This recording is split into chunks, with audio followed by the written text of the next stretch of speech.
heard of the Bradburry Lighthouse. I was at a roadside diner somewhere along US Highway 1. I had stopped at Mike's Diner for dinner after a day of driving in the pouring rain. The burger was underwhelming, but the coffee had hit the spot. So I was dithering about the amount I would leave for a tip when I overheard a young man insulting one of his friends. "You wouldn't last one night in the Bradburry Lighthouse," he said. I turned my head to look at the group in question. "Like you have, Sid," one of the boys challenged. "I have?" Shouts of dissent came from the gathering of boys. "I have? I really have?" Sid continued his protests over the voices of the others. One boy with dark hair and a crooked smile slapped a hand on the table, silencing the others, and leaned in, eyeing Sid. "I believe you, Sid." "You do?" "Yeah, I believe it. But the real question is, did you see him? Did you see the ghost of the old lighthouse keeper?" "I didn't see him." Sid was quiet for a moment. "But I heard him." The other boys made a ruckus of protest, but the dark-haired boy smacked the table again, and they quieted. "He was moaning, and there was banging on the stairs like he was falling down them all over again," Sid said. "Clunk, clunk, clunk." He smacked the table with each clunk. Before Sid could continue his tale, the diner's sole waitress had decided to end the conversation. "You boys are scaring the guests. Run home or I'll call your mom," she threatened. Sufficiently threatened, the boys started scrambling out of the booth. For a moment, the dark-haired boy looked around the diner, scanning it, and his eyes caught mine. I felt in that instant like a thief who had been caught with the pearl necklace in his hand, and I looked back down at my empty coffee cup. Moments later, Marge came by to fill up my cup. "Is it true?" I asked her. "The stuff about the lighthouse being haunted?" Marge leveled me with a look that I could not quite decipher and said, "It's boys talking nonsense is what it is. Best to ignore it." I looked down again, ashamed of my curiosity. Marge grabbed my coffee cup and then said, "Sun's going to set soon. If you're looking for a place to stay, Bradburry has an inn just down that way." She pointed, mug in hand, towards a road that disappeared into a shroud of trees. Taking her advice, I drove to the inn and found it with relative ease. If I had been trying to ignore the story of the lighthouse imprinted on my mind, it had become impossible. There on the hill above Bradburry Township, the lighthouse stood proud and untouchable like a princess in a tiara. Even from a distance, I could see that it was made of sturdy stones from its base to its top. The innkeeper was a polite old man, and when I inquired about the lighthouse, he had drawn me a map on how to get there from the inn. "It's off the season, but you could probably drive up there tomorrow morning. Old Alex might still give you a tour," he told me.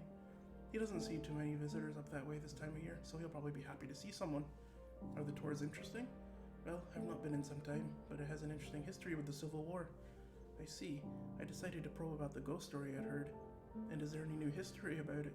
For a moment he leveled me with the same look as Marge, that indecipherable glance. "If you're here for a ghost hunt, there's not much of one." "So the ghost thing is well known then?" "A local legend, really, but it's not so much of a ghost story as it is a tragedy," he said. "The kids like to make up ghosts in their minds." "Well, what's the tragedy?" I asked. "It's not my story to tell," he said.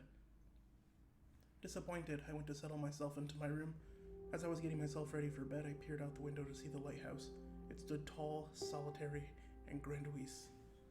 There was a certain charm about it that held me captive, and I watched it as the light of the sun faded from behind the dark storm clouds.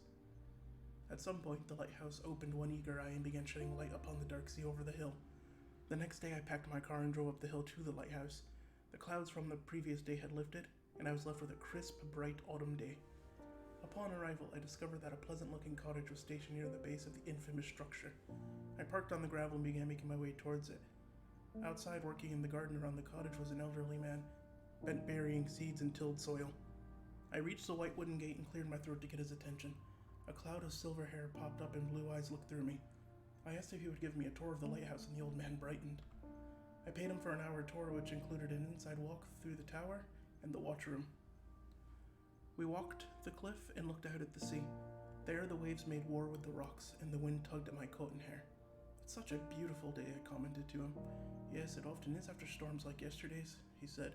"It makes the grass green and the air fresh." He took me up the path to the lighthouse and began commenting on a rather dull history of its construction. "This lighthouse has been my family's job for 200 years now," he explained. "Even though it mostly runs itself now, I couldn't bring myself to part from it, and the town allowed me to stay and care for the grounds." "You mean you don't light it yourself?" I asked. He laughed. "Dear, no.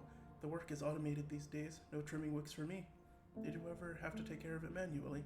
He nodded. "When I was a young man, my father took care of the lighthouse. He taught me the inner workings of it from a simpler time." We had reached the tower and he opened the door for me. For an old man, he climbed the stone steps quite well. Still, there were times he slowed, and I became impatient. When we had finally reached the peak of the steps, he paused. His hand stopped on the wall there and he stroked it lovingly. The tower is almost totally original, he explained, the only renovations having been the newer electric lantern at the top, but everything from the stones to the windows is the same as it was when I was a boy. I looked out the windows at the town and the sea. I was hesitant to leave the view behind, but my hour was nearly up. When we reached the bottom, he asked me to join him for some coffee.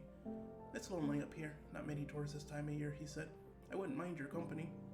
I was, after all this, still curious about the ghost story, so I accepted the offer. The cottage was quaint on the inside and much warmer than I thought it would be. Inside, while Alex made the coffee, I perused the photographs hanging from the walls. One in particular caught my eye. It was an old photograph of a family. The man had a stern expression on his face, while the woman and boy had the blank expression endemic to old photos. Is this your family? I asked. He set 2 steaming mugs of coffee on the table and came to look at the photo. Yes, that's my father, mother, and I, he said. I looked to be 9 when the photo was taken. In the photo, the boy had a black eye, which I dismissed knowing that boys tended to get into mischief, and yet there was something about it that made me feel sick in my stomach, the way his father's hand rested on his shoulder in the photo. If you don't mind, I had heard that there was something of a tragedy here with the old lighthouse keeper, I said. I was interested to see if the rumors about a ghost were true. He seemed to find that amusing. The only ghosts that exist are the ones we let inhabit our minds. It is true thought that my father died in the tower, he continued after a minute. The police said that the stairs had been wet from a storm the previous day. He must have slipped because I found him the next day at the bottom. I looked at him with some sympathy. That must have been such an ordeal for you to see your father like that. He merely looked out the window at the tower and said, I suppose. Sorry that I didn't have much of a ghost story for you after you come all this way, he said. No, it was a pleasure to come here, quite beautiful and interesting, even without a ghost story, I said. After I had finished my coffee, I said goodbye to him. As I drove away, one crucial fact had buried itself within my skull. The steps in the lighthouse had been dry. Totally dry.